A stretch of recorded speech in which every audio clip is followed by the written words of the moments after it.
वैसे भी तेरा खेत अब किसी काम का नहीं।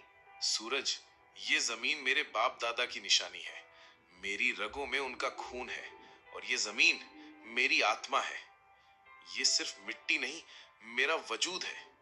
मैं इसे नहीं बेचूंगा। चाहे कितनी भी मुसीबत आए, मैं अपनी आखिरी सांस तक इसके लिए लड़ूंगा। ठीक है, लेकिन याद रख, गरीबी और भूख तुझे झुकाएगी। जब भूख नाचती है तो जमीर भी बिक जाता है और इंसान अपने सिद्धांतों को भी भूल जाता है।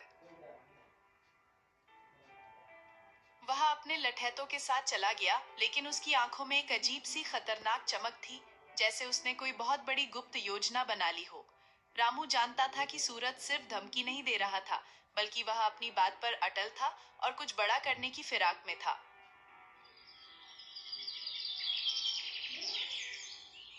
उसी शाम रामू अपने दोस्त शेखर से मिलने गया।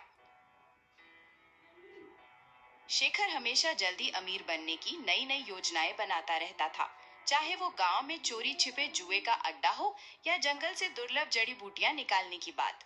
उसकी हर बात में एक छिपी हुई स्वार्थ की गंध होती थी और वो हमेशा दूसरों का फायदा उठाने के मौके तलाशता रहता था। रामू, सुना है ना, रहस्य के पेड़ के नीचे एक पुराना खजाना छिपा है। गांव वाले सदियों से यही कहते आए हैं और मुझे लगता है कि इस बार ये सच है। मुझे एक पुराना नक्शा मिला है जिस पर कुछ अजीब प्रतीक बने हैं। अगर हम उसे ढूंढ लें तो सारी गरीबी खत्म। हम राजाओं की तरह रहेंगे। तू अपने खेत को सोने से पाट सकेगा और मैं एक बड़ा महल बनाऊंगा जिसे देखकर दुनिया हैरान रह जाएगी।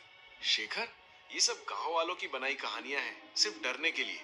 कौन सा खजाना? और उस पेड़ के पास तो भूत प्रेत का डर है। तूने खुद कितनी कहानियां सुनी है। उस पेड़ के बारे में हर कहानी खून और शाप की बात करती है। डरने की क्या बात? अंधविश्वास है सब। डरपोक लोग ही कहानियां गढ़ती हैं। हम दोनों मिलकर जांच करेंगे। पूरी रात वहीं रुकेंगे। अगर खजाना मिला तो आधा आधा बांट लेंगे। दोस्ती में कोई कमी नहीं। शेखर की बातों में रामू को हमेशा से थोड़ी चालाकी दिखती थी, लेकिन इस बार उसकी उत्सुकता कुछ ज्यादा ही थी। उसकी आवाज में एक अजीब सी जल्दबाजी थी, जैसे वो कोई मौका हाथ से जाने नहीं देना चाहता था। रामू ने शेखर की बात को मजाक में डाल दिया, लेकिन उसके मन में एक सवाल कौंध गया।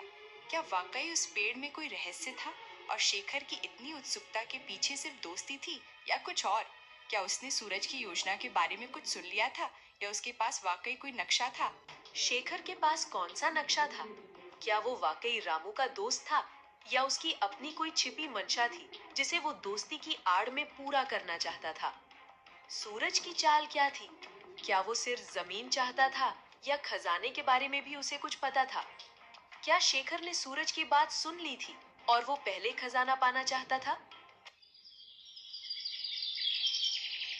अगले दिन गांव में एक अजीब सी अफवाह फैली। कहा गया कि कलावती, वो बुजुर्ग रहस्यमयी महिला जिसने कई दशकों से गांव से दूरी बना रखी थी, ने रहस्य के पेड़ के बारे में कुछ देखा था। एक सपना, एक दर्शन या शायद कोई प्राचीन भविष्यवाणी जो सदियों से छिपी थी। रामू और शेखर दोनों ही उत्सुकता से भरे उसके घर गए। कलावती का घर गांव के एक कोने में था, जहां सन्नाटा पसरा रहता था और चारों ओर सूखी जड़ी बूटियों की तेज अजीब सी गंध फैली हुई थी।